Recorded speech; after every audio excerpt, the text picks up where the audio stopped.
कवितार शीर्षक कृषक। मुंड झाड़ सेत तुंडरे लगाई करि थाए बड़ काम, तापाई बंचिची ए सारा संसार कृषक जे तार नाम, कृषक जे तार नाम। लहू लुह देई चाष से करई खेतरे बिहन बुणी, लहू लुह देई चाष से करई खेतरे बिहन बुणी, चाष खेते तार जीवन बितई दियई आहार आणी, दियई आहार आणी। शीत खरा वर्षा खातिरी नकरी खटई खेतरे जाई, शीत खरा वर्षा खातिरी नकरी खटई खेतरे जाई, परिश्रम करी जहाँ से अर्जई सेथिरे पेट पोषई, सेथिरे पेट पोषई।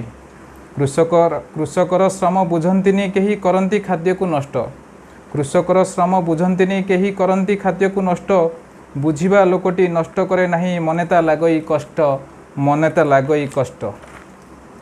नष्ट करिबानी खाद्य को कदापि सजाग रहिबा सदा, नष्ट करिबानी खाद्य को कदापि सजाग रहिबा सदा।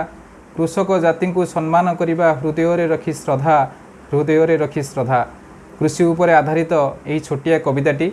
आसंतु खाद्यर मूल्य को बुझिबा, खाद्य को कदापि नष्ट करिबानी, कृषि काम को सम्मान देबा, कृषक मान को सम्मान देबा। जय जवान, जय किसान, जय हिंद।